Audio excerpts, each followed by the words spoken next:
Hey guys and mom, we've had a little bit more kidding action this week. Friday, Marilee had her babies, and I haven't introduced them yet because we had a pretty busy weekend. Lily, her sister, was due on Sunday, and went in the afternoon on her due date, and some things went a little awry. And she retained her placenta, and by the time we could get her to the vet on Monday, they took an ultrasound and found that there was another kid still inside. She hadn't continued to strain or push in labor, so we thought she was done and that it was just a placenta problem that would resolve itself, but she was acting a little off. Knowing your goat's personalities does really help in something like that. We knew she was a little off, so we decided to get her checked instead of just waiting it out. And we brought her in, and they ultrasounded her, saw the baby on the ultrasound, and tried to go in and pull the baby out. And when it became obvious that that wasn't going to work, we decided to get a C-section done. But at that point, a few people with vast experience at the vet's office wanted to give it one more try because of how hard C-sections can be in a barn environment to recover from.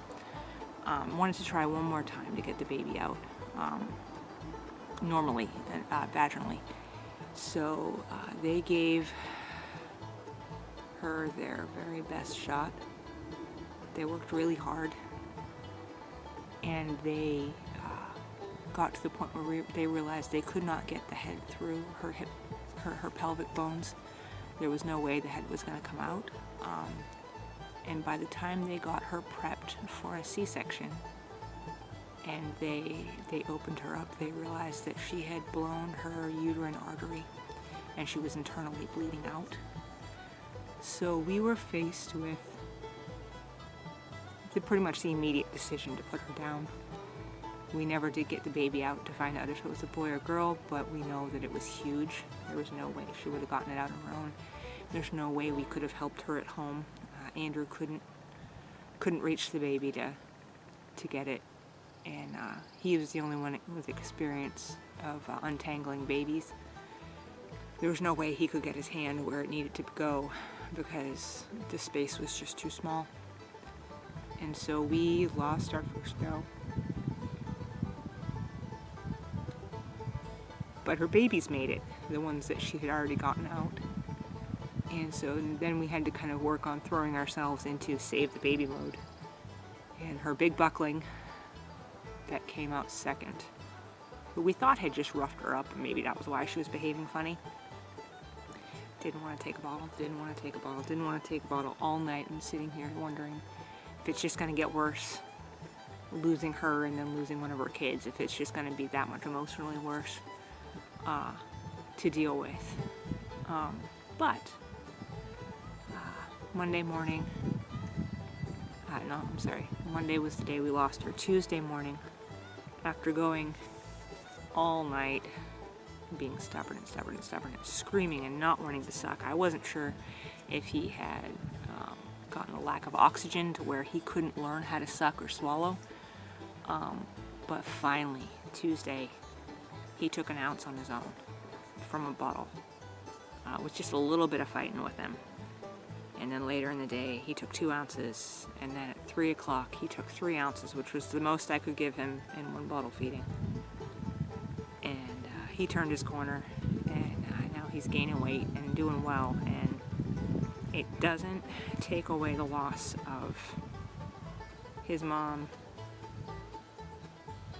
or how good a milker she was, or just the pain of not being able to be there for her and make it right and make it work and fix it for her, and not being able to prevent the pain that she was in. It does help to see them healthy, thriving, adorable, sassy. So I'm gonna bring you guys in to see them. Their heat lamp is on, so the lighting will be a little funny. But I want you guys to see them and see how vibrant they are. And we're just really thankful that even though we didn't really want to have orphan babies, and even though we really didn't want to lose her out of our milking program, that it wasn't worse. We're thankful for the perspective that this is the reality of farming in a world that is trying more every day to untether itself from the realities of life and death, and that you can't just choose certain things as much as you want to. There is a reality that you can't avoid, even if you run from it, hide from it, pretend it isn't there. There is reality in life and death, and sooner or later you have to accept that. Farming is a really, really heartbreaking lifestyle at times, but there are times of such complete and utter joy in watching an animal you raise thrive and enjoy itself and be silly or funny, and that is worth it in ways that I can't really put into words or explain sufficiently, except for that having lived it for 5 years and knowing that just because I've gone through some of the really hard statistical eventualities, that I'll probably go through most of them again before it's all said and done. I wouldn't choose otherwise. I wouldn't get out now. Even if we can only ever maintain a herd for family dairy and we never get to make it a business, we'll always be doing it a little bit, because it is a good life.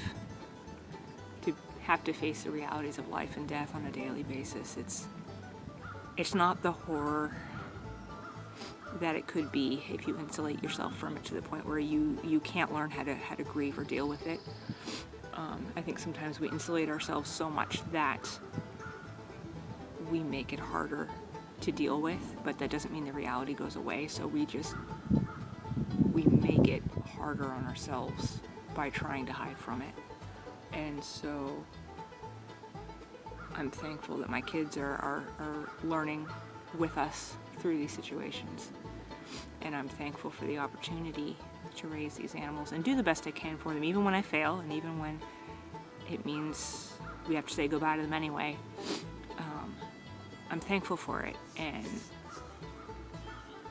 it's not something that you enter into lightly, but when you understand that you're going to face it and that there are still going to be things that are worth it, and you can will yourself to keep going and stick it out, it's beautiful. So I'm going to bring you in to see the babies, and you're going to probably enjoy them right along with me. So these little turkeys, because they're bottle babies, all they want us for is their next meal, huh, buddy? Huh? He is intent. And they still have an hour before their next feeding, so nope, don't bite me, don't bite. They're looking for a bottle. If I give them a finger, they'll, hey, yeah, look at that. No, you can't have that. But this is the boy who ripped his mom up a little bit, that I thought was not gonna make it. Buddy, too close. I got camera work to do, you're not helping. He was the stubborn one who wouldn't take a bottle for longer than I was comfortable with. He's pushing on me. What?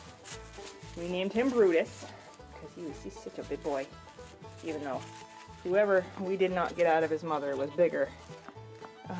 We like to name our animals fun things, so like whether it's from a book or a movie. And this little girl is Inabaria. So we have Brutus and Inabaria from District 2 from the Hunger Games Catching Fire story and movie. And I think they're just adorable and full of bean juice, but I am getting mobbed, so I will have to try to get better footage of them at a different time and maybe a bottle feeding or two.